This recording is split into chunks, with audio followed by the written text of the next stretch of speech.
வணக்கம். ஆகாஷ்வாணி புதுச்சேரி செய்திச் சுருக்கம் வாசிப்பவர் ஆதவன்.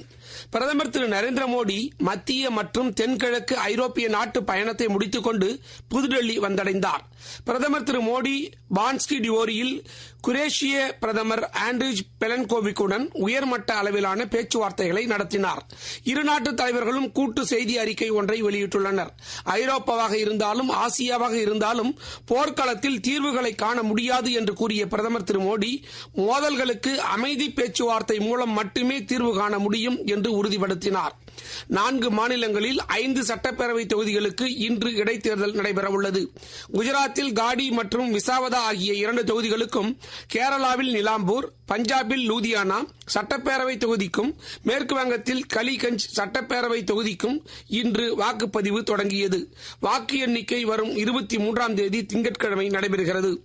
சமையல் எண்ணெய்க்கான இறக்குமதி வரியை மத்திய அரசு அண்மையில் குறைத்துள்ள நிலையில் அதன் பயன் நுகர்வோரை சென்றடையும் வகையில் சமையல் எண்ணெய் சுத்திகரிப்பு ஆலைகள் மற்றும் பதப்படுத்தும் ஆலைகளில் மத்திய அரசு அதிகாரிகள் தொடர் ஆய்வுகளை மேற்கொண்டு வருகின்றனர்.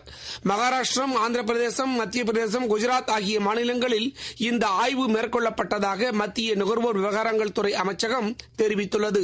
தெற்கு ரயில்வே செய்தி குறிப்பு ஒன்றை வெளியிட்டுள்ளது. அதில் திருச்சி ரயில்வே கோட்டத்திற்கு உட்பட்ட பகுதிகளில் பராமரிப்பு பணிகள் நடைபெறுவதால் விழுப்புரத்திலிருந்து காலை 5:25 மணிக்கு புறப்படும் விழுப்புரம் புதுச்சேரி பயணிகள் ரயில், புதுச்சேரியில் இருந்து காலை 8:05 மணிக்கு புறப்படும் புதுச்சேரி விழுப்புரம் பயணிகள் ரயில் ஆகியவை இன்று முதல் வரும் 23ஆம் தேதி வரை 4 நாட்களுக்கு ரத்து செய்யப்பட்டுள்ளன. சென்னை எழும்பூர் ரயில் நிலையத்தில் இருந்து காலை 6:35 மணிக்கு புறப்படும் சென்னை புதுச்சேரி பயணிகள் ரயில் ஜூன் 22, 24 தேதிகளில் வசதிக்குரிய ரயில் நிலையத்தில் 60 நிமிடங்கள் நிறுத்தி வைக்கப்பட்டு பின்னர் இயக்கப்படும் என திருச்சி ரயில்வே கோட்ட மக்கள் தொடர்பு அதிகாரி திரு வினோத் தெரிவித்துள்ளார். போலந்தில் நடைபெற்று வரும் சர்வதேச டென்னிஸ் போட்டியில் இந்தியாவின் விஜய் சுந்தர் பிரசாந்த், ஸ்பெயினின் செர்ஜியோ கோர்னர்ஸ் இணை காலிறுதிக்கு முன்னேறியுள்ளது.